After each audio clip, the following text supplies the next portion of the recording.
चलो आज की क्लास शुरू करते हैं। हमने लास्ट क्लास में प्लेस ऑफ सप्लाई के प्रोविजन देखे थे, जहां पे हमने ये समझा था कि गुड्स के केस में प्लेस ऑफ सप्लाई जो है वो कहां पे मानी जाती है। प्लेस ऑफ सप्लाई के प्रोविजन बहुत इंपॉर्टेंट होते हैं, बिकॉज प्लेस ऑफ सप्लाई देखने से हमें ये पता चलता है कि वेदर ये ट्रांजेक्शन इंटरस्टेट है या इंट्रास्टेट है। तो हमने गुड्स के लिए प्लेस ऑफ सप्लाई के कॉन्सेप्ट को समझ लिया था, जो सेक्शन 10 ऑफ द आईजीएस चेक में बताया गया। आज हम सेक्शन 12 को शुरू करने वाले हैं, जहां पे शुरू तो हमने कर लिया था लास्ट क्लास में। सर्विसेज के रिगार्डिंग हमने कुछ पॉइंट ऑलरेडी देख लिए थे कि प्लेस ऑफ सप्लाई जो है वो कहां पे माना जाएगा। लाइक हमने ये देखा था, सबसे पहली बात कही गई थी जनरल प्रोविजन है आपका। जो जनरल प्रोविजन है वो कहता है कि place of supply in case of services, जो जनरल प्रोविजन के अकॉर्डिंग होगा, अगर आपने एक रजिस्टर्ड पर्सन को सर्विसेज दी है तो हमेशा उस रजिस्टर्ड पर्सन का जो प्लेस ऑफ बिजनेस होगा या उसका लोकेशन होगा वहीं पे माना जाएगा। वहीं पे अगर आपने अनरजिस्टर्ड को दी है तो अगर उसका एड्रेस आपके पास अवेलेबल है तो वहां पे, और एड्रेस नहीं है तो जहां पे आपका सप्लायर है वहीं पे आपकी जो है प्लेस ऑफ सप्लाई मान लिया जाएगा। That means location of supplier will be equal to the place of supply. ठीक है। फिर हमने स्पेशल प्रोविजन देखा था कि इमूवेबल प्रॉपर्टी के केस में कैसे किया जाता है। फिर नेक्स्ट कॉन्सेप्ट जो हमने देखा था वो आपकी कुछ स्पेसिफिक सर्विसेज थी, लाइक आपके पास कोई फिटनेस से रिलेटेड सर्विसेज हो, ब्यूटी ट्रीटमेंट की सर्विसेज हो, या फिर आपके पास लाइक हेल्थ केयर सर्विसेज हो, तो उन सब के लिए भी प्लेस ऑफ सप्लाई हमने देखा था। एंड लास्टली हमने देखा था कि अगर आपने कोई भी सर्विसेज दी है जो आपकी ट्रेनिंग से रिलेटेड है, तो अगर रजिस्टर्ड पर्सन को दी गई है तो उसी का प्लेस ऑफ सप्लाई लोकेशन जो होगा वो प्लेस ऑफ सप्लाई बनेगा। और अगर अनरजिस्टर्ड को दी गई है तो जहां पे सर्विसेज एक्चुअली परफॉर्म की गई है, जहां पे एक्चुअली ट्रेनिंग इम्पार्ट की गई है, वहीं पे प्लेस ऑफ सप्लाई असर्टेन होता है। ठीक है। चलो अब आज उससे आगे करते हैं। तो बहुत ही बेसिक प्रोविजंस है, बहुत सारे बेसिक प्रोविजंस हम फास्टली थोड़ा डिस्कस करेंगे सो दैट हम जल्दी से इस चैप्टर को जो है वो खत्म कर सके। ठीक है। देखिए एडमिशन, आज का पहला पॉइंट हम स्टार्ट करें सेक्शन 12 में। जो हमारा आज का पहला पॉइंट है वो शुरू करते हैं। Admission to events, amusement parks और अदर प्लेसेस। कहीं पे भी कोई इवेंट हो रहा है, लाइक कोई आपका मान लो किसी भी टाइप का कोई म्यूजिकल जो है आपका कोई प्रोग्राम चल रहा है, या मान लो कहीं कोई सेलिब्रिटी आया है वो कोई अपनी परफॉर्मेंस दे रहा है। ठीक है। या मान लो कोई आप किसी भी टाइप के अदर इवेंट्स में जो है कल्चरल हो या किसी भी टाइप का आर्टिस्टिक परफॉर्मेंस हो रहा है, वहां पे जाते हो। कोई स्टैंड अप कॉमेडी है फॉर एग्जांपल, आप किसी अम्यूजमेंट पार्क में जाते हो, घूमने फिरने किसी भी फन पार्क में जाते हो, या किसी भी प्लेस में एंट्री आप ले रहे हो, तो उस केस में एंट्री पे जो आप टिकट कटवाते हो तो वहां भी एक सर्विस है जो आपको दी जा रही है। तो इन सब केसेस में जो सर्विस होगी वो कहां पे मानी जाएगी, जहां पे वो इवेंट एक्चुअल में हो रहा है। जहां पे वो इवेंट हो रहा है वहीं पे उसकी प्लेस ऑफ सप्लाई मानी जाएगी, या जहां पे वो अम्यूजमेंट पार्क है वहीं पे उसकी प्लेस ऑफ सप्लाई मानी जाएगी। तो देखिए क्या लिखा गया है, admission to cultural, sporting, educational, scientific, entertainment और आर्टिस्टिक इवेंट। किसी भी टाइप का इवेंट है, चाहे वो कल्चरल हो यानी उसमें कोई कल्चरल प्रोग्राम हो रहा है, कोई स्पोर्टिंग इवेंट है लाइक आप आईपीएल का मैच देखने जा रहे हो, एजुकेशनल है किसी टाइप का कोई फेयर वगैरह लगा हुआ है, कोई साइंटिफिक जो है आपके पास इवेंट ऑर्गेनाइज किया गया है, किसी भी टाइप का इवेंट है, इवन चाहे एंटरटेनमेंट का इवेंट हो, या आप किसी अम्यूजमेंट पार्क या ऐसे ही किसी जगह पे एंट्री कर रहे हो, या फिर कोई भी सर्विसेज जो इनसे ही एंसिलरी है, इन जगहों पे दी जाती है, इन सब के लिए जो प्लेस ऑफ सप्लाई होगी, जहां पे वो इवेंट हो रहा है या जहां पे वो पार्क या अदर प्लेस लोकेटेड है, वहीं पे उसका प्लेस ऑफ सप्लाई बन जाएगा। मतलब क्या है, लेट्स से जयपुर में मान लेते हैं एक फन पार्क है, जयपुर में एक फन पार्क है और आप उस पार्क को विजिट करते हो।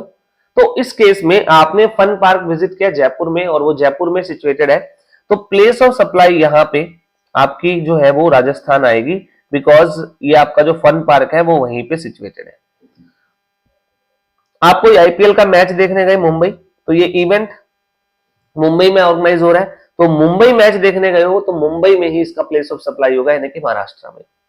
आप दिल्ली में किसी भी स्टैंड अप कॉमेडियन के शो को देखने गए हो तो उसने इवेंट ऑर्गेनाइज दिल्ली में कर रखा है, तो आप दिल्ली में देखने गए हो तो place of supply would B Delhi.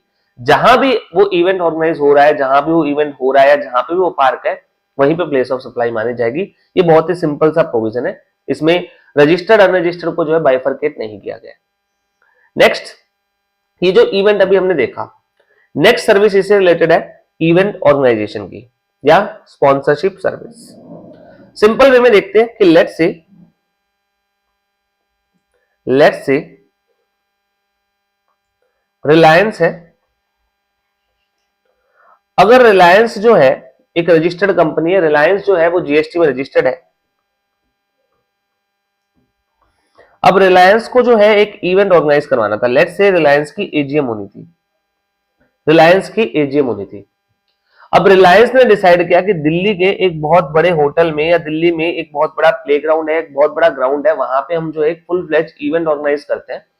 तो उन्होंने एबीसी कॉन्ट्रैक्टर्स को हायर किया है कि भाई आपको ये पूरा का पूरा इवेंट मैनेज करना है, हमारी एजीएम से रिलेटेड जो भी काम करना है, सारी डेकोरेशन करनी है, खाने पीने का जो आपको व्यवस्था करनी है, कोई मान लो कोई परफॉर्मेंस होनी है किसी आर्टिस्ट की, या जो भी आपको करना है वो सारा काम हमने एबीसी कॉन्ट्रैक्टर को दे दिया है।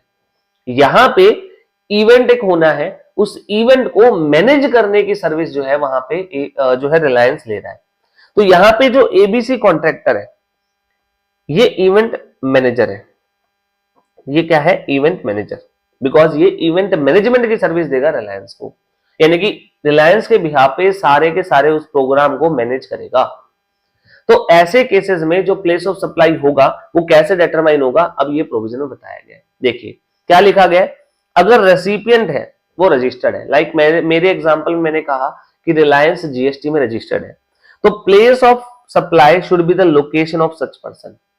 जहां का वो व्यक्ति है वहीं पे प्लेस ऑफ सप्लाई मानी जाएगी। इसका मतलब लेट्स से रिलायंस ने जो है वो महाराष्ट्र में रजिस्ट्रेशन ले रखा है, रिलायंस ने महाराष्ट्र में रजिस्ट्रेशन ले रखा है, तो इवन दो इवेंट दिल्ली में होना है, उस सबके रिलेशन में जो इवेंट मैनेजमेंट की सर्विस है वो एबीसी कॉन्ट्रैक्टर्स ने दी है, स्टिल इसका प्लेस ऑफ सप्लाई महाराष्ट्र माना जाएगा बिकॉज रिलायंस इज रजिस्टर्ड।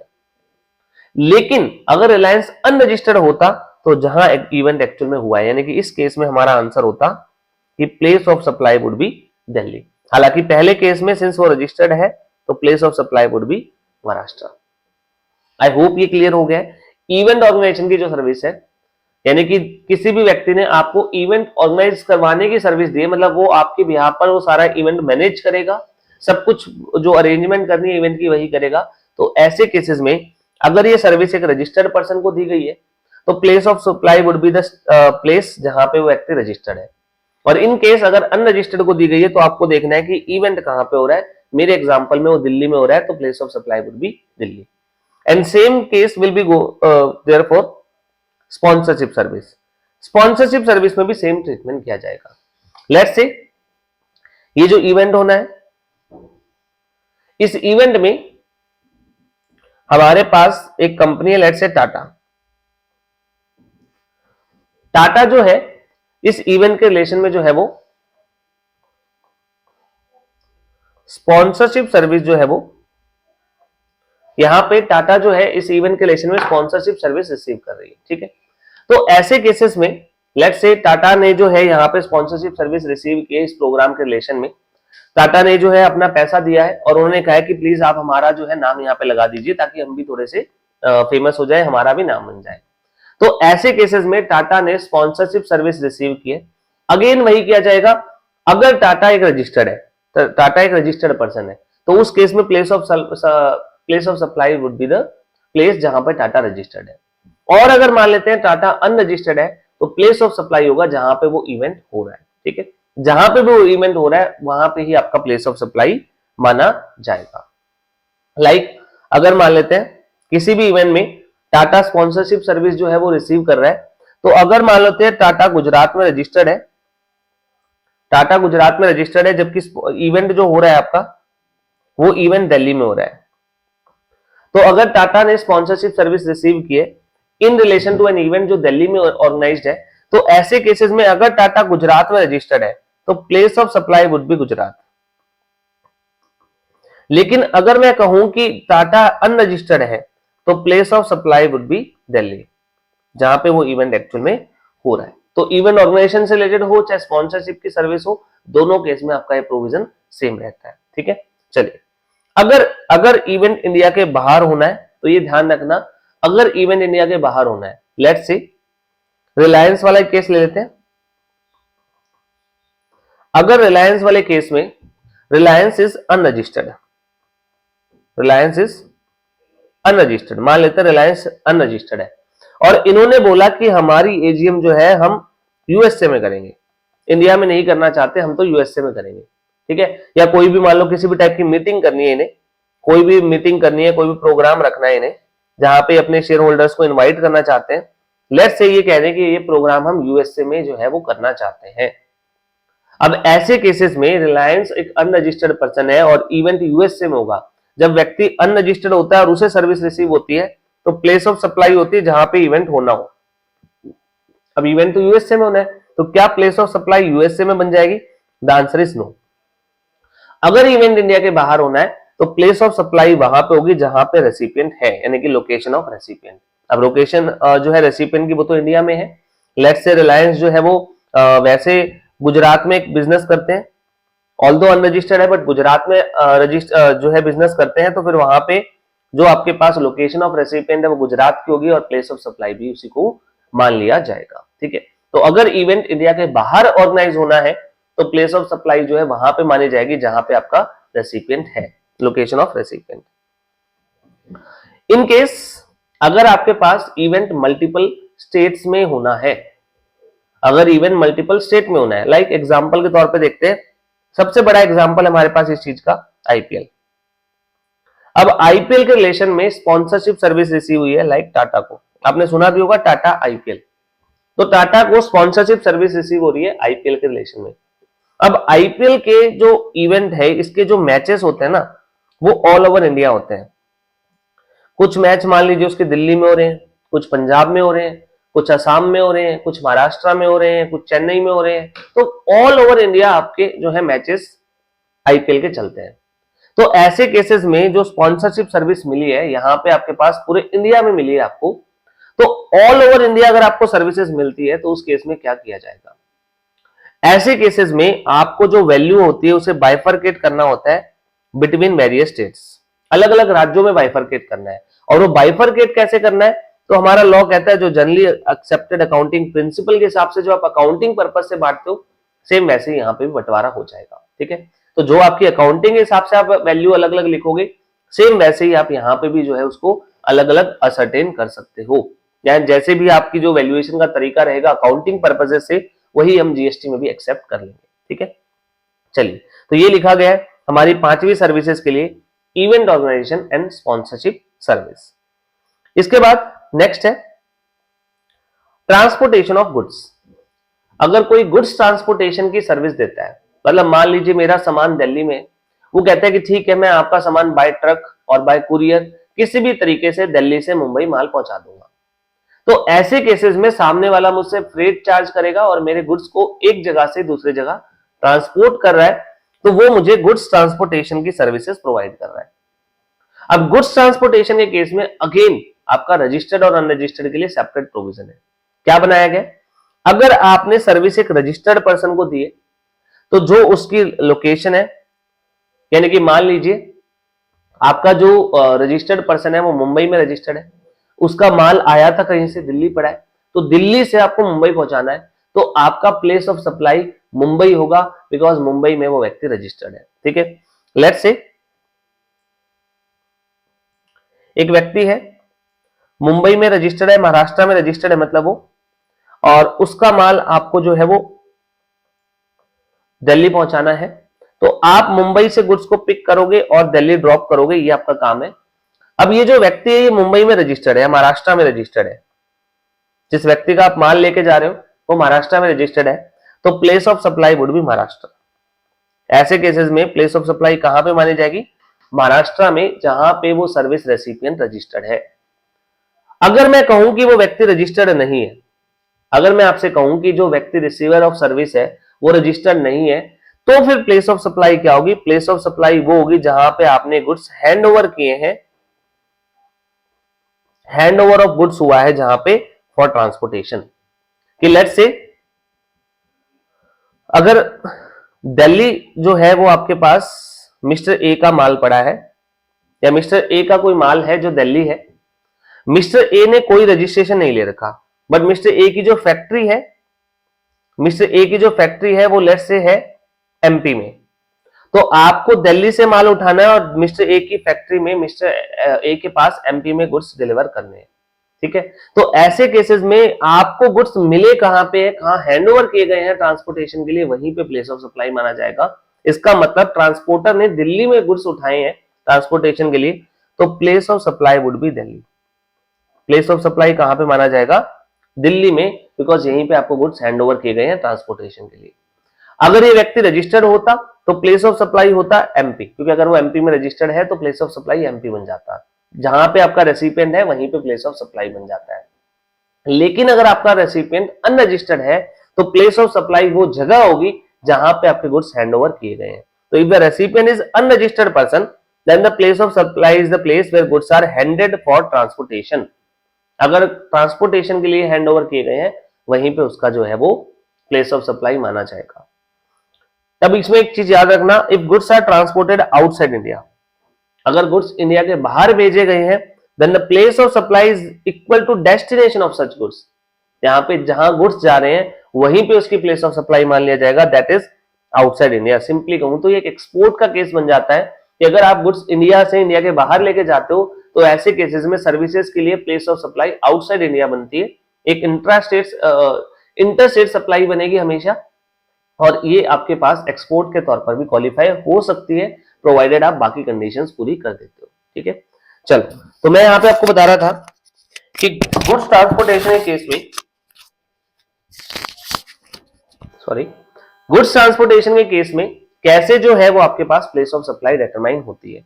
आपने अगर सर्विसेज दिए एक रजिस्टर्ड पर्सन को, तो वहां पे आपके पास प्लेस ऑफ सप्लाई होगा जहां पे वो व्यक्ति रजिस्टर्ड है, और अगर आपने एक अनरजिस्टर्ड पर्सन को दी है तो जहां पे गुड्स हैंडओवर किए गए हैं वहीं पे प्लेस ऑफ सप्लाई मान लिया जाएगा। चलो, सिमिलर वे में अगर पैसेंजर ट्रांसपोर्टेशन सर्विस है, इस बार गुड्स नहीं है, इस बार पैसेंजर है, सेम प्रोविजन है, रजिस्टर्ड पर्सन के लिए जहां पे वो रजिस्टर्ड है वहीं पे मान लिया जाएगा।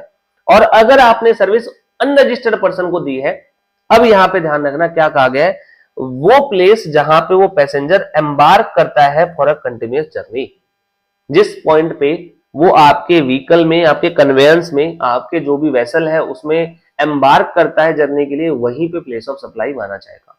और जो सबसे इंपॉर्टेंट पॉइंट याद रखना है वो ये है कि return journey is treated as separate journey even if ticket is booked for round trip. इसका मतलब क्या है कि लेट्स से मिस्टर ए जो दिल्ली से है, mister A let's say Delhi से नहीं मानता मैं, इसको थोड़ा सा अमेंड कर देता हूं एग्जांपल को, let's say mister A Haryana से है, मिस्टर ए हरियाणा से है और वो एक फ्लाइट ऑन बोर्ड करते हैं दिल्ली से मुंबई की। मिस्टर ए हरियाणा से है, वो एक फ्लाइट पकड़ते हैं कहां से, दिल्ली से मुंबई की, तो उनका एम्बार्किंग पॉइंट दिल्ली है और वो कहां पे उतरेंगे, मुंबई। और सेम तरीके से उन्होंने एक रिटर्न फ्लाइट भी बुक कर ली है सेम डेट पे मुंबई से दिल्ली की वापसी में। तो उन्होंने क्या कर रखा है, जाने की फ्लाइट और आने की फ्लाइट एक साथ राउंड ट्रिप बुक कर ली थी। राउंड ट्रिप मतलब आना और जाना दोनों बुक हो गया था, ठीक है। अब मिस्टर ए है हरियाणा से, पहला case, if mister A is registered, अगर मिस्टर ए रजिस्टर्ड है तो place of supply would B Haryana because he is registered in Haryana. Second case, अगर मिस्टर ए अनरजिस्टर्ड है तो फिर यह देखा जाएगा कि उनकी जर्नी का स्टार्टिंग पॉइंट क्या है, उन्होंने वेसल या व्हीकल में या फिर आपका जो फ्लाइट है उसमें एम्बार्किंग कहां से की है। तो आप कहोगे सर यहाँ पे दो जर्नी है, पहले दिल्ली टू मुंबई गए हैं, this is one journey, and फिर मुंबई से दिल्ली वापस आए, this is a separate journey. And for the purpose of GST in दोनों को आपको अलग अलग देखना है। एक पॉइंट ये आपका, एक पॉइंट ये जो है आपका, और एक ही, दोनों को सेपरेट काउंट करना है। अब इसका इंप्लीकेशन क्या होगा, जब आप दिल्ली से मुंबई जा रहे हो और आप एक अनरजिस्टर्ड पर्सन हो तो आपका एम्बार्किंग पॉइंट दिल्ली है तो प्लेस ऑफ सप्लाई दिल्ली बन जाएगा। और जब आप मुंबई से दिल्ली वापसी आओगे तो अगेन आप अनरजिस्टर्ड हो और इस बार आपका एम्बार्किंग पॉइंट मुंबई हो जाता है, तो इस केस में प्लेस ऑफ सप्लाई आपका मुंबई बनेगा। इवन दो वो व्यक्ति हरियाणा से है उससे कोई फर्क नहीं पड़ेगा, क्या देखना होता है, प्लेस ऑफ एम्बार्किंग, आप कहां से जर्नी स्टार्ट कर रहे हो, ठीक है।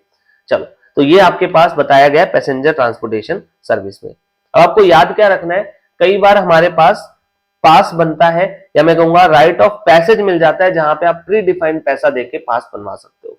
ऐसा आपने भी देखा होगा। लाइक मान लीजिए एक व्यक्ति है जो रेगुलर बेसिस पे दिल्ली टू आगरा ट्रेवल करता है, दिल्ली टू आगरा ट्रेवल करता है। अब इसे रेगुलर बेसिस पे ट्रेवल करना होता है तो बार बार टिकट लेने का झंझट हमेशा जो है, जिसे ट्रेवलिंग रेगुलर बेसिस पे महीने में कम से कम 20 बार करनी होती है। तो एक बस सर्विस थी, उन्होंने कहा हम आपका एक पास बना देते हैं।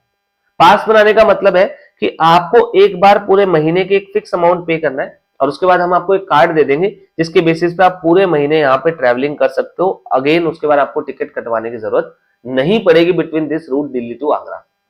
अब ऐसे केसेस में आप दिल्ली टू आगरा के लिए वैलिड हो जाते हो, पास जो है आपके पास एक वैलिड पास होता है, तो आप ट्रांसपोर्टेशन करने के लिए जो है अधिकार रखते हो।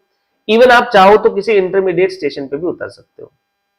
अब ऐसे केसेस में क्या होगा, अगेन अगर ये पास एक रजिस्टर्ड पर्सन का बना है तो लोकेशन ऑफ सच पर्सन जहां पे वो रजिस्टर्ड है, और अगर ये अनरजिस्टर्ड पर्सन का बना है तो जहां लोकेशन ऑफ रेसिपिएंट है। रेसिपिएंट का जो एड्रेस है आपके रिकॉर्ड में, सप्लायर के रिकॉर्ड में, वहां पे प्लेस ऑफ सप्लाई मानी जाएगी। और अगर इसका कोई रिकॉर्ड नहीं है तो लोकेशन ऑफ सप्लायर।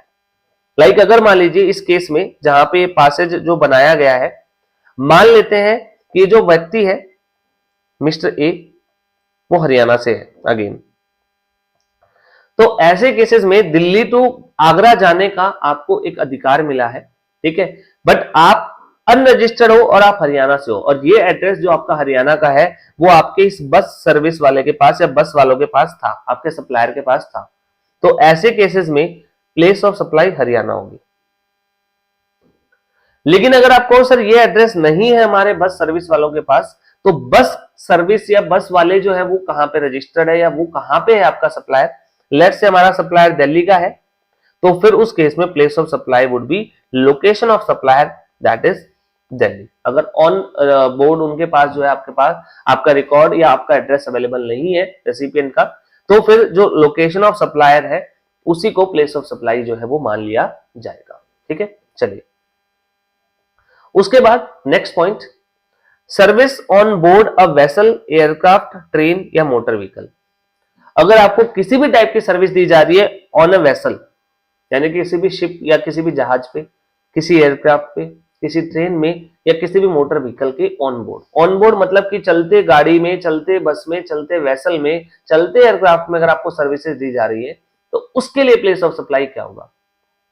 अब मान लीजिए आपकी फ्लाइट जा रही है दिल्ली टू मुंबई, रास्ते में कहीं पे आपको ऑन प्लेन ही कोई सर्विस मिली है जो है वहां पे वेसल वालों की तरफ से या एयरक्राफ्ट वालों की तरफ से, तो ऐसे केसेस में प्लेस ऑफ सप्लाई कहां होगा। ऑब्वियस है आप नीचे झुक के देख नहीं सकते कि कौन सा राज्य चल रहा है, तो ऐसे केसेस में हमारा लॉ क्लियरली कहता है कि जहां से वो फ्लाइट शुरू हुई थी उसका फर्स्ट शेड्यूल डिपार्चर पॉइंट था, उसी को प्लेस ऑफ सप्लाई माना जाएगा। लेट्स से आपकी फ्लाइट दिल्ली टू मुंबई की थी, हो सकता है आपने 4 घंटे ट्रेवल कर लिया है, दिल्ली टू मुंबई के रास्ते में ही हो आप, उसके बाद आप सर्विस ले रहे हो, बट हमेशा इस केस में प्लेस ऑफ सप्लाई माना जाएगा दिल्ली को, because this is the first scheduled departure point. यहीं से फ्लाइट शुरू हुई थी तो इसी जगह पे प्लेस ऑफ सप्लाई माना जाएगा। सिमिलर प्रोविजन गुड्स के लिए भी रखे गए, शायद मुझे लगता है कि मैं क्लास में मिस कर गया था, मैंने नोट्स में ऐड कर दिया। तो गुड्स के लिए भी ऐसा ही प्रोविजन रखा गया है, जहां पे गुड्स को ऑन बोर्ड रखा गया है वेसल व्हीकल पे, वहीं पे प्लेस ऑफ सप्लाई माना जाता है। मतलब सिंपली कहूं तो जहां पे गुड्स को व्हीकल पे चढ़ाया गया है, जहां पे उनको ऑन बोर्ड रखा गया है, उसी जगह को प्लेस ऑफ सप्लाई माना जाता है, ठीक है। चलिए इसके बाद नेक्स्ट पॉइंट आया हमारा टेलीकम्युनिकेशन सर्विस। हमें टेलीकम्युनिकेशन रिलेटेड बहुत सारी सर्विसेज जो है वो मिलती है। लाइक आपके घरों में ब्रॉडबैंड लगता है, ठीक है। पहले लैंडलाइन फोन हुआ करते थे, आज तो हमारे पास सबके मोबाइल फोन्स होते हैं, तो उनके अंदर सिम डलता है, जो प्रीपेड एंड पोस्टपेड अगेन दो टाइप का हो सकता है। D2H, पहले हमारे घर पे केबल लगा करते थे जो वायर्ड कनेक्शन होते थे, आजकल हमारे घर पे जो है वो एंटीना की जगह डिश टीवी लाइक छतरियां टाइप जो लगती है हमारे पास, जिन्हें हम छतरी कहते हैं सिंपल भाषा में, तो वो चीजें आ गई हैं। तो इन सब केसेस में प्लेस ऑफ सप्लाई कहां पे माना जाता है उस चीज के बारे में यहाँ पे बताया गया है। तो देखिए क्या कहा गया है, जहां पे कोई फिक्स्ड लाइन है, कोई वायर्ड कनेक्शन है, इंटरनेट का भी कोई वायर्ड कनेक्शन आ रहा है लाइक ब्रॉडबैंड के लिए, कोई भी टाइप की केबल है या डिश एंटीना है जहां पे वायरिंग के थ्रू आपको कनेक्शन दिया गया है, तो ऐसे केसेस में place of supply would be location of such installation. जहां पे वो वायर वगैरह इंस्टॉल किए गए हैं वहीं पे आपकी प्लेस ऑफ सप्लाई मानी जाएगी। ठीक है, यहाँ पे बहुत ही सिंपल सा केस है, जहां पे भी वो वायर्ड कनेक्शन लगाए गए हैं वहीं पे प्लेस ऑफ सप्लाई मानी जाएगी। सेकेंड केस, अगर पोस्ट पेड मोबाइल कनेक्शन है या इंटरनेट सर्विस है, नॉर्मली हमारे पास प्रीपेड जो है वो सिम्स होते हैं जहां पे हम पहले रिचार्ज करवाते हैं फिर यूज करते हैं, बट बहुत कम लोग हैं ऐसे जो पोस्ट पेड सर्विसेज भी यूज करते हैं। पोस्ट पेड में पहले आप यूज करते हो, देन बिल आता है, आप उसे पे करते हो। ठीक है, तो पोस्ट पेड अगर मोबाइल कनेक्शन है या इंटरनेट की सर्विस है तो ऐसे केसेस में हमेशा सर्विस सप्लायर जो होता है उसके पास रेसिपिएंट का एड्रेस होता है। तो ऐसे केसेस में प्लेस ऑफ सप्लाई जो है वो वहां पे होगा जहां पे लोकेशन है रेसिपिएंट की। और अगर इन केस सप्लायर के पास वो एड्रेस नहीं होगा तो लोकेशन ऑफ सप्लायर को ही प्लेस ऑफ सप्लाई मान लिया जाएगा। ये कौन सा केस है? पोस्टपेड का। देन नेक्स्ट बनता है हमारा prepaid mobile connection. Prepaid mobile connection हो जहां पे आप पहले से रिचार्ज करवाते हो, कोई इंटरनेट का आपने रिचार्ज करवाया है, D2H में भी आजकल रिचार्ज होता है, लाइक आप डिश टीवी है आपके घरों में तो आप उनका भी रिचार्ज करवा सकते हो। तो ऐसे केसेस में प्लेस ऑफ सप्लाई कहां होगा? तो देखिए यहाँ पे अलग अलग सिनेरियोस बनते हैं। इन सिनेरियो में क्या क्या लिखा गया है? पहला, अगर जो आपने सर्विस ली है वो किसी सेलिंग एजेंट, रीसेलर या डिस्ट्रीब्यूटर ऑफ सिम के थ्रू ली है। जैसे आपके मोहल्ले में, आपके शहर में, आपके गांव में बहुत सारे ऐसे दुकानदार होते हैं जिनका काम ही होता है कि वो आपको रिचार्ज करके देते हैं या सिम वगैरह बेचते हैं। तो अगर आपने ऐसे किसी एजेंट, ऑथराइज्ड रीसेलर के थ्रू सर्विसेज ली है तो ऐसे केसेस में प्लेस ऑफ सप्लाई होगा जहां पे वो एजेंट, रीसेलर या डिस्ट्रीब्यूटर है। इन केस आपने जो सर्विस ली है किसी भी व्यक्ति से ली है जो सीधा फाइनल सब्सक्राइबर को सर्विसेज दे रहा है, तो ऐसे केसेस में प्लेस ऑफ सप्लाई होगा जहां पे पेमेंट रिसीव हुई है। थर्ड केस, अगर आपने पेमेंट ऑनलाइन किया, लाइक मान लीजिए मैं फोन पे, गूगल पे वगैरह से रिचार्ज खुद से कर लेता हूं, तो फिर रेसिपिएंट का जो लोकेशन है उसी को प्लेस ऑफ सप्लाई माना जाएगा। एंड लास्टली, इसके अलावा अगर कोई केस बचता है तो अगर आपका रेसिपिएंट का एड्रेस है ऑन रिकॉर्ड तो उसको, और अगर वो नहीं है तो फिर जहां पे आपका सप्लायर है वहां पे। ठीक है, तो ये आपके पास प्लेस ऑफ सप्लाई के प्रोविजन बनाए गए हैं in case of telecommunication service. अब एक चीज याद रखना जो इंपॉर्टेंट है कि अगर मान लीजिए आपके पास जो वायर्ड कनेक्शन था, जो पहला केस था जहां पे आपके पास वायर्ड कनेक्शन बनाए जाते हैं, अगर वो वायर्ड कनेक्शन एक से ज्यादा स्टेट्स में इंस्टॉल्ड है, मतलब मान लो वायर के थ्रू आपने जो है कनेक्शन बनाया है एंड उसके कनेक्शन एक से ज्यादा स्टेट में इन्वॉल्व है, तो क्या करना है? देखो, ऐसे केसेस में जब आप वैल्यू ऑफ सप्लाई असरटेन करोगे तो फिर वो मल्टीपल स्टेट्स में आएगी। जैसे फॉर एग्जांपल मान लेते हैं एक कंपनी है ABC प्राइवेट लिमिटेड, इनके ऑफिसेस हैं, लेट्स से इनके ऑफिस है जयपुर में, देन इनके ऑफिस है जलंधर में जो पंजाब में पड़ता है, फिर इनका ऑफिस है मान लेते हैं गुड़गांव में जो आपका अगेन हरियाणा में आता है, फिर इनका ऑफिस है मान लो एक आगरा में, देन इनका मान लो एक ऑफिस है भोपाल में जो MP में आता है, एंड लास्टली फिर जयपुर में। अब इन्हें इस टाइप का कनेक्शन चाहिए जहां पे पांचों ऑफिसेस को बाय वायर्ड कनेक्शन जोड़ा जाए। तो इन्होंने मान लेते हैं एयरटेल के साथ टाई अप किया कि प्लीज आप हमें कोई इंटरनेट कनेक्टिविटी दीजिए जहां पे आप जो है हमारे इन सारे ऑफिसेस को जो है वायर्ड कनेक्शन के साथ आपस में किसी टाइप से कनेक्ट करो। तो एक वायरिंग जो है वो पूरे जो है सर्कुलेट की गई, जयपुर से स्टार्ट होके भोपाल तक कनेक्शन बनाती हुई, जिसमें सब कुछ जो है चीजें आपस में कनेक्ट कर दी गई। ये वायर्ड कनेक्शन एयरटेल ने इंस्टॉल किया। अब आप कहोगे सर वायर्ड कनेक्शन है तो place of supply would be the place जहां पे इसको इंस्टॉल किया गया। तो इंस्टॉल तो आपके पास 5 जगह पे किया गया। अब लेट्स से एयरटेल ने इस चीज के लिए 100 करोड़ रुपए चार्ज किए हैं कंपनी से।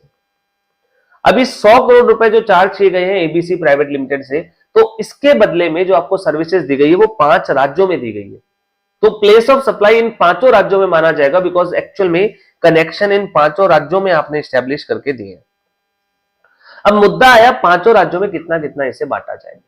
तो हमारा लॉ कहता है, सेक्शन 12 कहता है कि पहली प्रेफरेंस तो आपके कॉन्ट्रैक्ट में देखो कि कहीं वैल्यू आपने असर्टेन ऑलरेडी कर रखी हो, लाइक पहले से बता रखा हो कि जयपुर के लिए इतना रुपए है, जलंधर के लिए इतना है, गुड़गांव के लिए इतना, आगरा के लिए इतना, भोपाल के लिए इतना। हो सकता है पहले से बाइफरकेटेड हो, तो अगर पहले से बाइफरकेटेड हो तो वेल एंड गुड है, तो हमारे लिए काम खत्म हो गया। लेकिन अगर बाइफरकेटेड नहीं है तो फिर आपको number of nodes, number of points देखने हैं। अब मेरे इस एग्जांपल में मैंने 5 राज्य लिए और पांचों में एक एक ही कनेक्शन दिया है। एक जयपुर में है जो कि राजस्थान में आ गया, एक जलंधर यानी पंजाब में, एक हरियाणा में गुड़गांव में, एक यूपी में आगरा और एक एमपी में भोपाल। तो ऐसे केसेस में इक्वली यानी कि 20-20 करोड़ सब में आ जाएगा। अगर ऐसा होता कि लेट्स से ये जो दूसरा है ये जलंधर की बजाय लेट्स से यहां पे जोधपुर होता,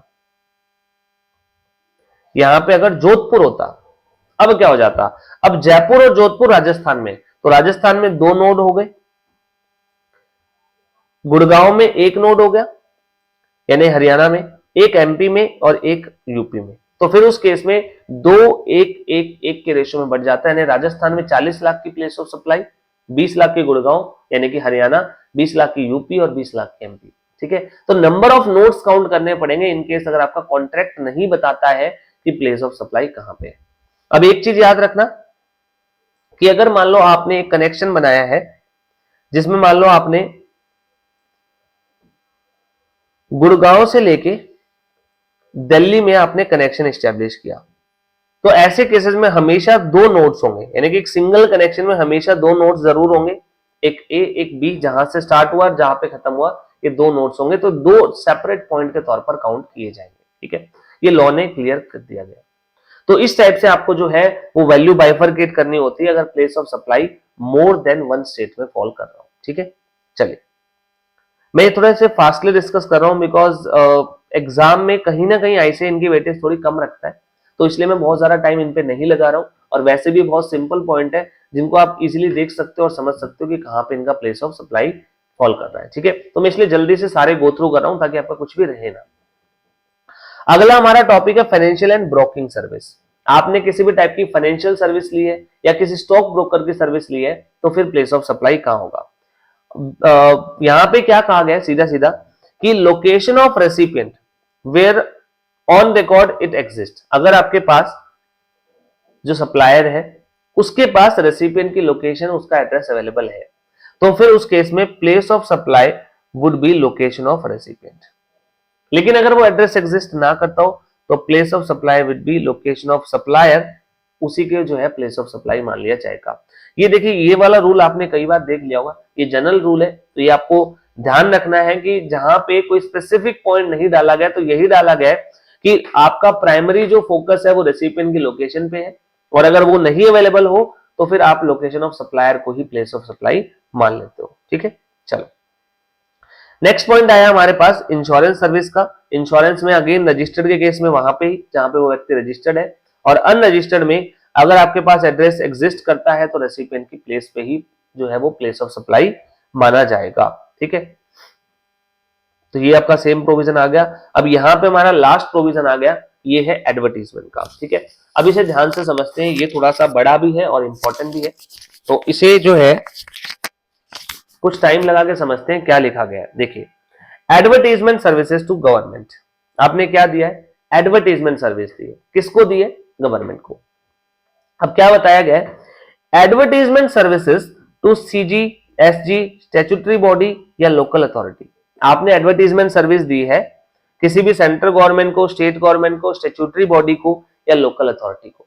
ठीक है, तो ऐसे केसेस में प्लेस ऑफ सप्लाई कहां पे होगा, देखिए प्लेस ऑफ सप्लाई वहां पे होगा जहां पे वो एडवर्टीजमेंट दी गई है। ये स्पेसिफिकली ये ध्यान रखना, ये जो हमारी एंट्री नंबर 12 है ये स्पेशल प्रोविजन में आती है, लेकिन ये सिर्फ कब आएगी जब एडवर्टीजमेंट गवर्नमेंट को दी गई है। अगर advertisement service other than government entities को दी गई है तो याद रखना जनरल प्रोविजन लगेगा, बिकॉज इस केस में कोई स्पेशल प्रोविजन आपका नहीं है। लाइक रिलायंस ने अपनी एडवर्टीजमेंट करवाई है तो फिर ये पॉइंट नहीं लगेगा, पॉइंट नंबर 1 जनरल सर्विस वाला लगेगा, जनरल वाला केस लगेगा, बिकॉज कोई स्पेशल केस नॉन गवर्नमेंट को एडवर्टीजमेंट देने वाले केसेस को कवर नहीं करता है। यहां सिर्फ किसको कवर किया गया है, एडवर्टीजमेंट टू गवर्नमेंट, ये ध्यान रखना। अब क्या बोला गया है, जहां जहां पे आपकी जिस जिस स्टेट में आपकी एडवर्टीजमेंट की गई है वहां पे प्लेस ऑफ सप्लाई बन जाएगा। बहुत ही सीधा बोल दिया गया कि लेट्स से हरियाणा गवर्नमेंट ने हरियाणा में कोई एडवर्टीजमेंट करवाई है तो place of supply would B Haryana. But problem कहां पे हो जाती है, लेट्स से हरियाणा ने या फिर मान लो एमपी ने अपने स्टेट टूरिज्म को प्रमोट करने के लिए एडवर्टीजमेंट बनवाई है, और वो टूरिज्म को प्रमोट करने की जो एडवर्टीजमेंट है वो ना सिर्फ एमपी में बल्कि हरियाणा में, राजस्थान में, पंजाब में, असम में, गुजरात में, मेघालय में, मिजोरम में, तमिलनाडु में या फिर कर्नाटका में, हर जगह पे चलाई जा रही है पूरे इंडिया में। तो ऐसे केसेस में जब एमपी गवर्नमेंट ने कंसिडरेशन पे किया तो उसके बदले में एडवर्टीजमेंट पूरे इंडिया में हुई है, तो place of supply would be the complete India. अब यहाँ पे वैल्यू को बाइफरकेट कैसे किया जाएगा, ये मेन मुद्दा था जो यहाँ पे हमारे गवर्नमेंट ने क्लैरिफाई किया इन रूल्स के थ्रू। देखिए क्या लिखा गया है कि बाइफरकेशन अलग अलग केसेस में कैसे होगा। तो सबसे पहले आप देख सकते हो लेफ्ट हैंड साइड अलग अलग टाइप के एडवर्टीजमेंट्स है, लेफ्ट हैंड साइड अलग अलग टाइप की एडवर्टीजमेंट है, और राइट हैंड साइड उसको बाइफरकेट कैसे करना है उस चीज के बारे में बताया गया है। ठीक है, तो वन बाय वन देखते हैं जल्दी से कि क्या क्या लिखा गया है। यहाँ पे एक दो पॉइंट पर्टिकुलरली ज्यादा इंपॉर्टेंट है तो मैं उनको ज्यादा डिस्कस करूंगा, बाकी पॉइंट जनरल है, जनरल बातें कही गई हैं तो हम उसे फटाफट रीड कर लेते हैं। तो सबसे पहले अगर न्यूज़पेपर या फिर पब्लिकेशंस के थ्रू एडवर्टीजमेंट हो रही है, अगर आपकी एडवर्टीजमेंट न्यूज़पेपर्स के थ्रू या पब्लिकेशन के थ्रू हो रही है तो ऐसे केसेस में प्लेस ऑफ सप्लाई कहां पे होगा, तो ऐसे केसेस में प्लेस ऑफ सप्लाई सब जगह पे होगा जहां पे वो एडवर्टीजमेंट जो है वो दिखाई गई है। और कितनी वैल्यू होगी, लेट्स से एग्जांपल लेते हैं। महाराष्ट्र की जो गवर्नमेंट है, महाराष्ट्र की गवर्नमेंट ने बोला कि हमें न्यूज़पेपर में एडवर्टाइजमेंट निकालनी है, और ये न्यूज़पेपर जो सर्कुलेट किए जाएंगे वो लेट्स से 4 राज्यों में किए जाएंगे, महाराष्ट्र, देन आपका गोवा, थर्ड एमपी, चौथा गुजरात। ये जो महाराष्ट्र गवर्नमेंट के कहने पर एडवर्टीजमेंट दिखाई गई है इनका सर्कुलेशन 4 राज्यों में होगा, और महाराष्ट्र गवर्नमेंट कह रही है हम इसके बदले में आपको 20 लाख रुपीस देंगे। तो ऐसे केसेस में प्लेस ऑफ सप्लाई कहां पे होगा, इन चारों राज्यों में होगा, महाराष्ट्र में भी होगा, गोवा में भी होगा, एमपी में भी होगा और गुजरात में भी होगा। तो ऐसे केसेस में ये जो 20 लाख रुपए आप पे कर रहे हो इसे कैसे बाइफरकेट किया जाएगा। हमारा जो लॉ है वो कहता है कि जो 20 लाख आपको बाइफरकेट करने हैं वो आपको इंडिविजुअली बाइफरकेट करने हैं चारों में। तो वो कैसे किए जाएंगे, आपको ये देखना है कि अगर आप अदरवाइज एडवर्टीजमेंट करवाते इन चारों जगह तो कितना कितना रुपए पेबल आता। अब अगर आप गोवा में एडवर्टीजमेंट करवाते तो कितना देना पड़ता, एमपी में करवाते तो कितना देना पड़ता, गुजरात में करवाते तो कितना देना पड़ता। तो आपको ये देखना पड़ेगा कि इंडिविजुअली हर राज्य में क्या अमाउंट पेबल था, बस वही आपको मान लेना है कि वहां के लिए आपने पे किया होगा। ठीक है, तो ये स्ट्रेट फॉरवर्ड लिख दिया गया है कि जो अमाउंट पेबल बनता है इन राज्यों का, अलग अलग राज्यों का, वही की वैल्यू ऑफ सप्लाई जो है वो मानी जाएगी। ठीक है, चलो नेक्स्ट, अगर आपने कोई प्रिंटेड मटेरियल ऐसे के थ्रू एडवर्टीजमेंट किया लाइक पैम्पलेट, लीफलेट, डायरीज के थ्रू, तो यहां भी वही है कि आपको कितना अमाउंट देना होता है, स्पेसिफिक नंबर वहां पे आपने जो मटेरियल बांटा है उसके रिलेशन में। लेट्स से आपने डायरीज डिस्ट्रीब्यूट की है, लोग डायरीज के थ्रू भी एडवर्टीजमेंट करते हैं, डायरीज में अपनी जो है बातें बताते हैं अपने बारे में या अपने बिजनेस के बारे में। तो लेट्स से महाराष्ट्र की गवर्नमेंट ने भी ऐसा ही किया और उन डायरीज को 4 राज्यों में डिस्ट्रीब्यूट किया गया है, गोवा में, सेकेंड वन महाराष्ट्र इटसेल्फ में, थर्ड मान लेते हैं आपने एमपी में डिस्ट्रीब्यूशन किया, एंड फोर्थ मान लेते हैं आपने यूपी में डिस्ट्रीब्यूशन किया। तो अब अगर मान लो ये डायरीज टोटल 1 लाख थी, 1 लाख डायरीज जो है वो डिस्ट्रीब्यूट की गई है, जिसमें से मान लेते हैं गोवा में आपने 15,000 डायरीज डिस्ट्रीब्यूट करवाई है, महाराष्ट्र में आपने 50,000 डायरीज डिस्ट्रीब्यूट करवाई है, 30,000 आपने एमपी में करवाई है और 5,000 आपने यूपी में भी करवाई है। तो सिंस जो भी पैसा आपने दिया इन 1 लाख डायरीज का दिया है, तो इन 1 लाख के डायरी का जो रेशियो बना है, इसी रेशियो में जो नंबर ऑफ डायरीज है इसी के रेशियो में जो है आप वो कंसिडरेशन बाइफरकेट कर दोगे, अलग अलग राज्यों में उसको प्लेस ऑफ सप्लाई माना जाएगा। मतलब जो भी कंसिडरेशन होगा गोवा, महाराष्ट्र, एमपी और यूपी में इसी रेशियो में जो है वो आपका अमाउंट टैक्सेबल हो जाएगा, प्लेस ऑफ सप्लाई बन जाएगा चारों राज्यों में। ठीक है, चलिए, अगर आपने होर्डिंग्स लगवाए हैं अलग अलग स्टेट में, तो उन होर्डिंग्स के लिए क्या अमाउंट पेबल बनता है आपका अलग अलग राज्यों में, उतना ही अमाउंट आपका हर केस में टैक्सेबल होगा। अगर आपने एडवर्टीजमेंट ऑन ट्रेन करवाई है, जैसे कई बार ऐसा होता है कि ट्रेन के ऊपर कुछ चीजें छपवा दी जाती है, प्रिंट करवा दी जाती है, प्रिंट करवा दी जाती है। अब ट्रेन हो सकता है आपकी दिल्ली से चलना शुरू करे और कन्याकुमारी तक जाए, तो कितने सारे राज्यों से होके गुजरी है, तो आपकी एडवर्टीजमेंट बाय डिफॉल्ट इतने सारे राज्यों में अपने आप हो गई। तो ऐसे केसेस में लॉ ने कहा कि जो रेलवे की लेंथ है, रेलवे ट्रैक की लेंथ है हर राज्य में, वो देखी जाएगी। कैसे? लेट्स से हमारी एक ट्रेन दिल्ली से चली और वो आपकी तमिलनाडु तक गई है, दिल्ली से चल के तमिलनाडु तक गई है। मान लेते हैं हाइपोथेटिकली, सबसे पहले इसने दिल्ली में 200 किलोमीटर ट्रेवल किया, दिल्ली में जो रेलवे ट्रैक थी उस पर इसने 200 किलोमीटर ट्रेवल किया। फिर दिल्ली से लेके, दिल्ली जैसे ही खत्म हुआ, फिर मान लेते हैं यहाँ पे आपका एमपी शुरू हो गया, जहां पे इसने 300 किलोमीटर की ट्रैवलिंग की। फिर इसके बाद मान लेते हैं हाइपोथेटिकली कि इसने 200 किलोमीटर जो है वो महाराष्ट्र की भी ट्रैवलिंग की, एंड फाइनली मान लेते हैं कि इसने 100 किलोमीटर तमिलनाडु में भी ट्रैवलिंग की। अब प्लीज नक्शा देख के या इंडिया का मैप निकाल के ये मत देखना कि राज्य जंप करके कैसे आ गए, हाइपोथेटिकल सिचुएशन है, मान लेते हैं ऐसे ऐसे ट्रैवलिंग हुई है। अब मान लेते हैं टोटल कंसिडरेशन इस एडवर्टीजमेंट के लिए आपने 1 लाख रुपए पे किया था, रेलवे में इस एडवर्टीजमेंट के लिए आपने 1 लाख रुपए पे किया था, तो जो वैल्यू है वो इस रेलवे की जो लाइन है इसी के रेशियो में बाइफरकेट कर दी जाएगी इन सेपरेट स्टेट्स। अलग अलग राज्यों में प्लेस ऑफ सप्लाई माना जाएगा और अमाउंट आप हिसाब से निकाल सकते हो, जो ये रेशियो बनेगा इसी के रेशियो में बाइफरकेट कर दिया जाएगा। ठीक है, चलिए। सिमिलर वे में कई बार आप यूटिलिटी बिल्स, जो आपके ऑयल के गैस के बिल्स वगैरह होते हैं, उनके पीछे भी देखते हो कि एडवर्टीजमेंट की होती है। लाइक गवर्नमेंट ने एक अभियान चलाया था, बेटी बचाओ बेटी पढ़ाओ, तो ऐसे केसेस में जो बिल्स वगैरह थे तो उनके पीछे वो लोगो वगैरह बनाए गए थे और उनके बारे में लिखा गया था। तो ऐसे केसेस में गवर्नमेंट अपने किसी भी स्कीम की प्रमोशन कर सकती है इन utility bills, oil and gas company के जो बिल्स वगैरह होते हैं उनके पीछे। तो ऐसे केसेस में आपको नंबर ऑफ कस्टमर्स काउंट करने पड़ेंगे अलग अलग राज्यों में कितने। ठीक है, लाइक मान लीजिए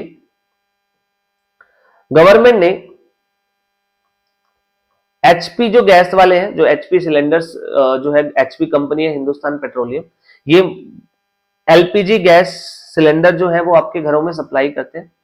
अब मान लेते हैं गवर्नमेंट ने बोला कि भाई तुम जो पर्चियां बना के दोगे या बिल बना के दोगे उसके पीछे हरियाणा गवर्नमेंट की जो है प्रमोशन करना, तो ये हरियाणा गवर्नमेंट ने पेमेंट की एचपी को। अब यहाँ पे एचपी जो है वो कह रही ठीक है, हमारे सिलेंडर्स महाराष्ट्र में भी बिकते हैं, वहां भी आपका प्रमोशन कर देंगे, हमारे सिलेंडर गुजरात में बिकते हैं, वहां भी आपका प्रमोशन कर देंगे, हमारे सिलेंडर जो है एमपी में भी जाते हैं, वहां भी प्रमोशन कर देंगे, यूपी में प्रमोशन कर देंगे, इन चारों राज्यों में प्रमोशन कर देंगे, बदले में आप हमें 20 लाख रुपीस पे कर देना। तो ऐसे केसेस में ये जो 20 लाख रुपए आपने लिए, चारों राज्यों में आप सर्विसेज दोगे तो यहाँ पे प्लेस ऑफ सप्लाई चारों राज्यों में बनेगी, एंड जितने भी कस्टमर्स हैं आपके यहाँ पे इन चारों राज्यों में, एचपी के जितने भी कंज्यूमर्स हैं उनके रेशियो में आपके पास जो है वो इस 20 लाख को बाइफरकेट कर दिया जाएगा। लाइक महाराष्ट्र में एचपी के जो है वो 12 लाख कस्टमर्स हैं, गुजरात में मान लेते हैं 6 लाख है, अगेन एमपी में मान लेते हैं 3 लाख है और यूपी में मान लेते हैं 3 लाख है। तो यहां से 12, 6, 3, 3 के रेशियो में वैल्यू को बाइफरकेट कर दिया जाएगा। ठीक है, तो इस टाइप से चारों स्टेट में आपका प्लेस ऑफ सप्लाई बन जाएगा। अगर कोई एडवर्टीजमेंट रेलवे टिकट्स के ऊपर हो रही तो फिर वहां पे ratio of number of railway station से जो है वो निकाला जाएगा, कितने रेलवे स्टेशन एक पर्टिकुलर स्टेट में है तो उसके हिसाब से उसका रेशियो यूज किया जाएगा। अगर रेडियो स्टेशन है, अगर रेडियो के थ्रू एडवर्टीजमेंट हो रही है तो क्या अमाउंट पेबल बनता है नॉर्मली ऐसे रेडियो में एडवर्टीजमेंट करवाने का, वो बन जाएगा। सिनेमा हॉल में कोई एडवर्टीजमेंट हो रही है तो क्या अमाउंट पेबल बनता है सिनेमा हॉल के लिए, वो बन जाता है आपके पास। अगर टीवी चैनल्स के लिए है, अब ये इंपॉर्टेंट पार्ट है, यहाँ पे रेडियो और सिनेमा में सीधा सीधा है कि जो पेबल बनना चाहिए था उसके हिसाब से निकल जाता है। अब यहाँ पे मेन बनता है टीवी चैनल्स का और इंटरनेट का एंड लास्टली आपका जो एसएमएस का, ये तीनों केस क्रूशियल है। इनको वन बाय वन समझते हैं क्या बोला गया। देखिए सबसे पहले बात करते हैं टीवी चैनल्स। आपने देखा होगा कई बार हमारे पास जो टीवीज वगैरह है उनमें ऐड आती है अलग अलग चीजों की, लाइक कई बार मैंने देखा है कि गुजरात गवर्नमेंट प्रमोशन कर रही है, जहां पे अमिताभ बच्चन को उन्होंने ब्रांड एम्बेसडर बना रखा है और वो बताते हैं कि हमारे गुजरात में क्या क्या चीजें हैं जो आपको देखनी चाहिए। सिमिलर वे में असम के लिए भी आती है, उत्तराखंड के लिए भी आती है। अलग अलग स्टेट्स ने अपने अपने ब्रांड एम्बेसडर सिलेक्ट कर रखे हैं जिनके थ्रू वो अपने स्टेट टूरिज्म को प्रमोट करते हैं। अब टीवी में ऐड चलेगी तो एक चीज समझ लेना, वो पूरे इंडिया में दिखेगी, ठीक है। इंटरनेट पे कोई ऐड चलेगी तो पूरे इंडिया में दिखेगी। तो ऐसे केसेस में वैल्यू बाइफरकेट कैसे होगी? तो हमारे लॉ ने क्या कहा, अगर आपने टीवी चैनल्स पे कोई प्रमोशन किया है तो टीवी चैनल्स को आपको ये देखना पड़ेगा कि ये टीवी चैनल्स की व्यूवरशिप कहां कहां पे है। उस टीवी चैनल का व्यूवरशिप का आपको डेटा देखना पड़ेगा और उसके हिसाब से हर राज्य में वैल्यू को बाइफरकेट किया जाएगा। ये व्यूवरशिप का डेटा कहां से आएगा? व्यूवरशिप का डेटा BARC के जो है आपके थ्रू आपको मिलेगा। अब ये डेटा लेना कौन सा है? हमें लास्ट वीक का डेटा देखना होता है, प्रीसीडिंग क्वार्टर का करंट क्वार्टर के लिए। लेट्स से अभी हमारा क्वार्टर चल रहा है, मान लेते हैं अक्टूबर से दिसंबर का। तो अक्टूबर से दिसंबर में जो हमने सप्लाई की होगी सर्विसेज की, उसके लिए हमें व्यूवरशिप का डेटा चाहिए बाइफरकेशन के लिए। तो वो व्यूवरशिप का डेटा हम पिछले क्वार्टर का लेंगे, यानी कि जुलाई अगस्त सितंबर का। जुलाई अगस्त सितंबर में लास्ट क्वार्टर में जो व्यूवरशिप का डेटा होगा वो डेटा आपको लेना है, जिससे आप इस वैल्यू को बाइफरकेट कर सकते हो। अगर मान लीजिए व्यूवरशिप का डेटा स्टेट वाइज अवेलेबल नहीं है, लाइक मान लीजिए हमें तो ये पता है कि एक पूरा स्पेसिफिक रीजन है जिसमें हमारे पास राजस्थान भी कवर हो जाता है, हरियाणा भी कवर हो जाता है और पंजाब भी। State wise viewership data available नहीं है हमारे पास, तीनों का मिला के पता है कि 2 करोड़ व्यूवर है किसी पर्टिकुलर चैनल के या पर्टिकुलर शो के। हमारे पास 2 करोड़ व्यूवर है इन 3 राज्यों से, हमें ये पता है। तो ऐसे केसेस में स्टेट वाइज तो बाइफरकेट करके BARC ने हमें दिया ही नहीं डेटा, तो हमारा लॉ कहता है फिर आप खुद कर लेना, एक काम करना, इस 2 करोड़ को आप राजस्थान हरियाणा पंजाब की जो पॉपुलेशन है उसी के रेशो में बांट लेना, तो आपको तीनों अलग अलग एरियाज के जो है वो व्यूवरशिप के डेटा मिल जाएंगे। तो आपको व्यूवरशिप का जो डेटा है ना, उसी से आपको जो है आपका निकालना है यहाँ पे कि प्लेस ऑफ सप्लाई कौन से राज्य में कितना बन के आएगा, ठीक है। तो व्यूवरशिप का डेटा लिया जाएगा। सिमिलर वे में अगर सर्विस इंटरनेट पे दी गई है तो एग्जैक्ट सेम तरीका है, बस इस बार आपको इंटरनेट सब्सक्राइबर देखने हैं, ना कि व्यूवरशिप। इंटरनेट सब्सक्राइबर का डेटा आपको ट्राई के थ्रू मिल जाएगा, telecom regulatory authority of India जो है वहां से आपको डेटा मिल जाएगा। जैसे आपने व्यूवरशिप का डेटा लिया था पिछले क्वार्टर का लास्ट हफ्ता, यहां पे आपको पिछले साल का लास्ट क्वार्टर लेना होता है करंट फाइनेंशियल ईयर के लिए। मतलब करंट फाइनेंशियल ईयर में जो भी सर्विसेज होंगे उनको बाइफरकेट करने के लिए आप पिछले फाइनेंशियल ईयर के लास्ट क्वार्टर के सब्सक्राइबर का, इंटरनेट सब्सक्राइबर का डेटा ले सकते हो। एंड अगेन अगर इंटरनेट सब्सक्राइबर का डेटा मल्टीपल स्टेट्स के लिए कंसोलिडेटेड वे में अवेलेबल है तो पॉपुलेशन के हिसाब से बांट सकते हो। ये सेम वही तरीका हो गया, बस याद रखना फर्क सिर्फ किस चीज का आ गया, वहां पे हम व्यूवरशिप को देख रहे थे तो यहाँ पे हम इंटरनेट सब्सक्राइबर को देख रहे हैं। एंड लास्ट वन, अगर SMS के थ्रू किसी चीज को प्रमोट किया जा रहा है तो लाइक टेलीविजन में आप व्यूवरशिप तो देखते हो, आप इंटरनेट के केस में इंटरनेट सब्सक्राइबर को देखते हो, तो SMS के केस में आप टेलीकॉम सब्सक्राइबर को देखते हो। टेलीकॉम सब्सक्राइबर, कितने टेलीकॉम सब्सक्राइबर हैं, कितने यूजर्स हैं एक्चुअल में आपके पास जो है वो मोबाइल फोन यूज करते हैं, वहां पे जो टेलीकॉम सर्विसेज यूज करते हो, तो वो टेलीकॉम सब्सक्राइबर देखने हैं। अब वो टेलीकॉम सब्सक्राइबर देखोगे तो अगेन आपको सब्सक्रिप्शन का डेटा देखना है, कौन देगा? ट्राई। कब का डेटा देखना है? आपको पिछले क्वार्टर का डेटा देखना है करंट क्वार्टर के लिए, ठीक है। याद रखना करंट पीरियड के लिए हमेशा हम पिछला डेटा देख रहे हैं। व्यूवरशिप में पिछले क्वार्टर का लास्ट वीक, आप अगर बात करो इंटरनेट सब्सक्राइबर की तो पिछले साल का, और अगर आप बात करो कि टेलीकॉम सब्सक्राइबर का देखना है तो पिछले क्वार्टर का। एक्चुअल में डेटा रिलीज ही इस फ्रीक्वेंसी में किया जाता है, व्यूवरशिप का डेटा हर क्वार्टर बेसिस पे किया जाता है, लेकिन इंटरनेट सब्सक्राइबर का डेटा ही एक बार रिलीज किया जाता है साल में, तो आपके पास पिछले क्वार्टर का अवेलेबल ही नहीं होगा, पिछले फाइनेंशियल ईयर का ही अवेलेबल हो पाएगा। एंड सिमिलर वे में टेलीकॉम सब्सक्राइबर्स का डेटा अगेन क्वार्टरली बेसिस पे आपको मिल जाता है, तो आपको लास्ट क्वार्टर का डेटा देखना है और उसी के रेशो में आपको जो है इसको बाइफरकेट कर देना है, ठीक है।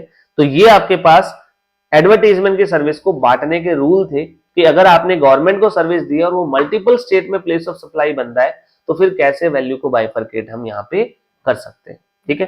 तो ये था हमारा टॉपिक प्लेस ऑफ सप्लाई का, जहां पे हमने ये समझा था कि अलग अलग केसेस में प्लेस ऑफ सप्लाई जो है वो कहाँ पे मानी जाएगी। ठीक है, तो ये चैप्टर पूरा हो गया। मैंने थोड़ा सा फास्ट करवाया है, मुझे पता है ये वाला पोर्शन मैं इतना ज्यादा एक्सप्लेन नहीं किया मैंने इन चीजों को, बिकॉज ये टॉपिक एक ऐसा है जहां से ऐसे ही कुछ ज्यादा पूछता नहीं है। बट अगेन पूरा करना है हमें, पूरा मैंने आपको बता दिया है, सारे प्रोविजन बता दिए, मोटा मोटी एक ही प्रोविजन को बार बार रिपीट किया गया है कई जगह पे, तो आप इसे पढ़ सकते हो। और ऐसा इसमें कुछ नहीं है जो टेक्निकली बताने वाला हो, मेन पॉइंट था जो लास्ट वाले में वो थोड़ा मैंने आपको एक्सप्लेन कर दिया है। इसके अलावा अगेन आपके मॉड्यूल में बहुत सारे एग्जाम्पल्स हैं, आप उन्हें रीड कर सकते हो, रीड करते ही आपको ये प्रोविजन सारे समझ में आ जाएंगे। अब यहाँ पे हमारे जो सप्लाई के 3 पिलर्स थे, वैल्यू ऑफ सप्लाई, देन आपका time of supply and third is place of supply, ये हमारे तीनों पूरे हो गए। नेक्स्ट क्लासेस में अब हम छोटे छोटे चैप्टर्स को कंप्लीट करेंगे पहले, लाइक आपका अकाउंट्स एंड रिकॉर्ड्स हो गया, या आपका जो रिटर्न फाइलिंग वाला हो गया, ई वे बिल वाला हो गया, टीडीएस एंड टीसीएस हो गया। तो मैं छोटे छोटे जो आपके चैप्टर्स हैं पहले उनको कंप्लीट कर दूंगा, सो दैट फिर हमारे पास मेजर चैप्टर बचे लाइक आईटीसी, सप्लाई, देन आपके पास एक एग्जाम्पशन का भी चैप्टर है जहां को जिसमें हमें जो है मेजर एग्जाम्पशंस कवर करनी है। ठीक है, चलिए तो आज के लिए बस इतना ही। आई होप आप इन्हें अच्छे से पढ़ रहे हो और अच्छे से अपनी प्रिपरेशंस भी कर रहे हो, और बाकी हम नेक्स्ट क्लास में करते हैं। तब तक के लिए जो है अच्छे से पढ़ाई कीजिए और अपना ध्यान भी रखिएगा।